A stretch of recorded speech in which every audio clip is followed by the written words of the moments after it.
Hello, my name is Carolyn French, and for my Linguistics 230 final project, we're diving into a loony linguistic battleground, the world of classic animation. Our focus today is Accents and Animation, a showdown between two Looney Tunes icons with heavily marked foreign accents, Speedy Gonzales and Pepe Le Pew. Our central question is, why did one character survive a modern cultural reckoning while the other didn't? This analysis reveals how linguistic representations in popular media directly shape our cultural understanding of identity, morality, and competence.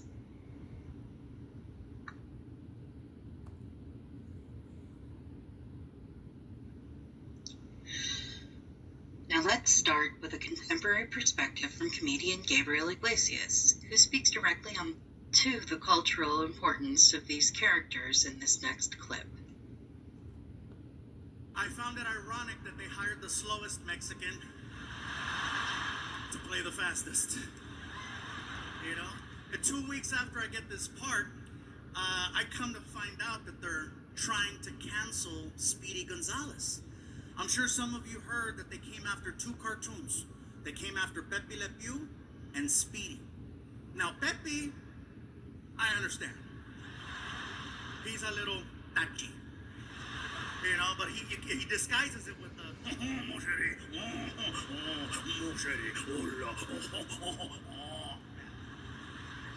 But Speedy Gonzales, what's his crime? He's Mexican and he's fast. That is not a crime. In Montebello, that's called job security.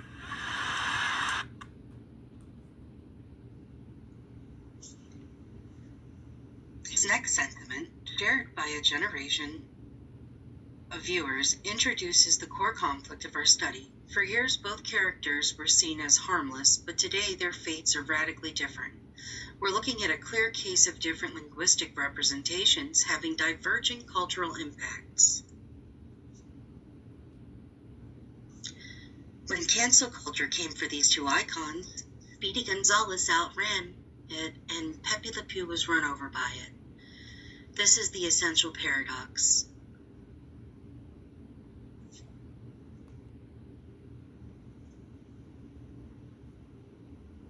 My thesis is this. Why, when public scrutiny in the form of cancel culture came for these two icons, was Speedy Gonzales able to outrun it, while Pepe Le Pew was run over by it? Pepe was criticized because his accent was coupled with problematic predatory behavior, reinforcing a negative stereotype. Speedy, conversely, was protected because his accent was paired with heroic agency and competence, allowing him to challenge the status quo. 5 key linguistic communication theories provide the academic grounding from which this project was formed.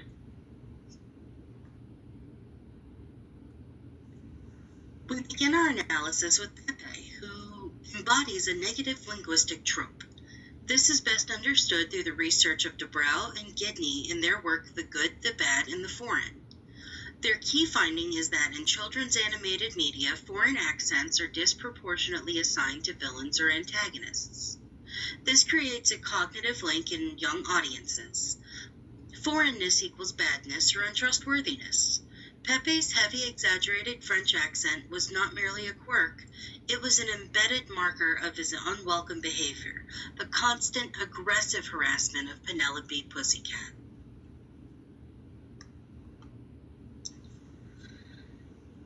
Pepe's cancellation can be explained through the Social Categories and Stereotypes Communication, or SCSC framework, developed by Balkenboom, and Burgers. This framework explains the mechanism of stereotype maintenance. When Pepe repeatedly uses his pseudo-French register, adding le to English words, it's a form of linguistic labeling that solidifies the stereotype of the aggressive, hypersexualized foreign lover. Repeated caricature causes the accent to stop being a trait and to become a simplified category of behavior in the audience's mind. When the public's moral threshold for non-consensual behavior shifted, Pepe's established linguistic caricature became an immediate, unavoidable liability. Caricature causes cancellation.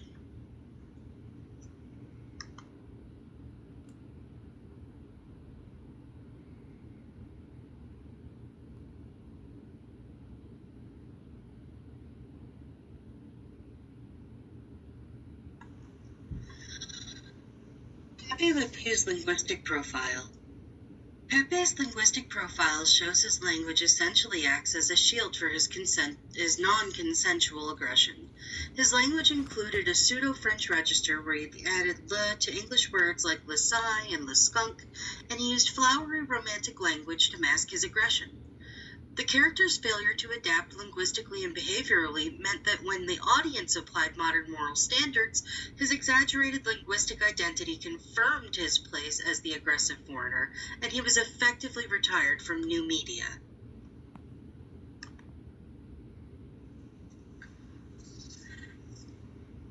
Now we contrast this sharply with Speedy Gonzales.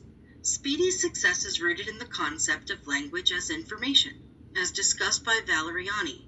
Valeriani argues that animators use accent variation as a narrative shortcut to instantly convey character intelligence, morality, or capability without needing backstory.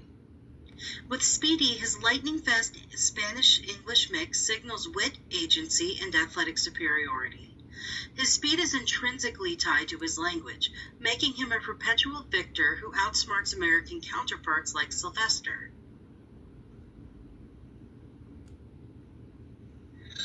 The contrast in Pepe Le Pew's and Speedy Gonzales' media fates, which we see in this next clip, is the ultimate data point.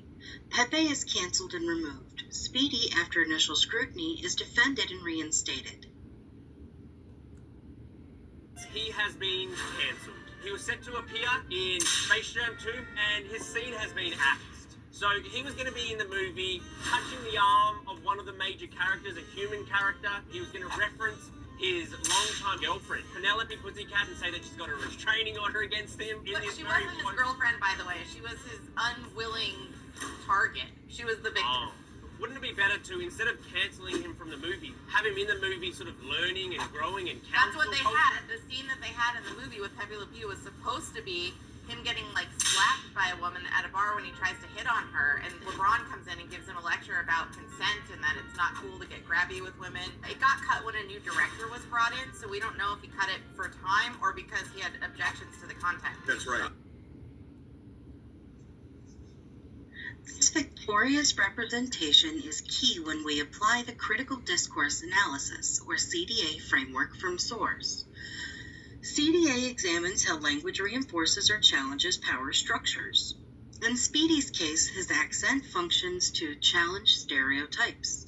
It defies the historical lazy Mexican trope by pairing his linguistic identity with superior competence and ability. His accent is the sound of victory and empowerment, a source of cultural pride and a symbol of agency, which is why the character has been passionately defended by the Hispanic community.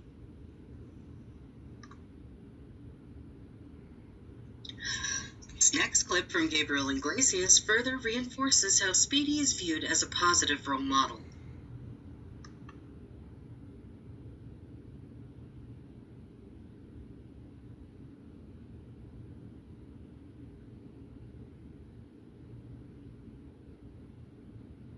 Being part of this, if you have any questions or concerns, let us know. I said, well, thank you.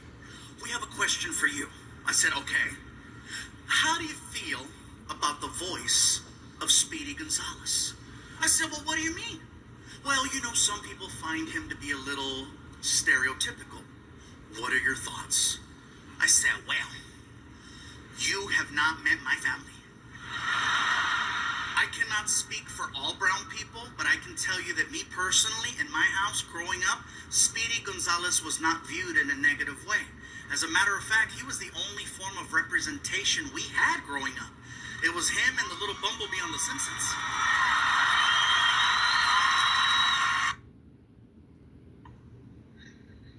Speedy's profile highlights his skill of code switching, the fluid movement between Spanish and English.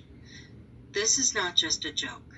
It's a display of bicultural competence.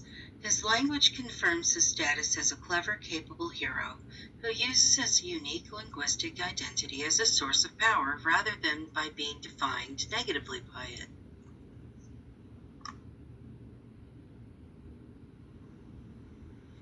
Side-by-side comparison clearly shows the linguistic outcomes. Pepe's accent becomes a negative, Reinforcing a stereotype while masking a severe lack of consent, Speedy's accent became a positive, demonstrating agency and providing a crucial positive role model for an underrepresented group.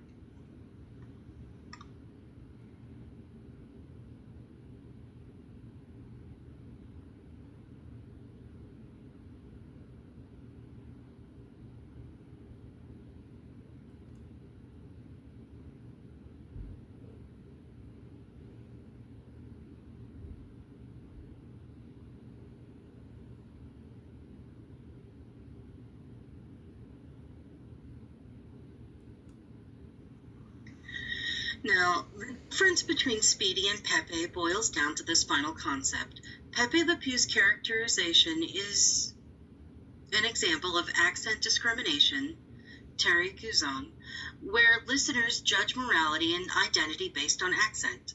The community, in a sense, performed a reverse discrimination for Speedy, defending Speedy because his accent was a source of pride, not shame.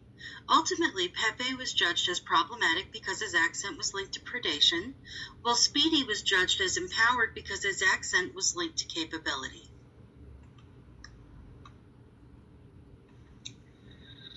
All right, so the lesson here isn't just about cartoons, it's about media accountability. As Bell Hooks wisely stated, the ultimate freedom is the right to dictate your own story, to be the master of your own representation. When a character's voice diminishes in identity, it will ultimately be rejected. But when that voice empowers, demonstrates agency, and challenges negative stereotypes, it is celebrated, defended, and like Speedy Gonzales, it will always outrun the final judgment. Thank you. That's all, folks.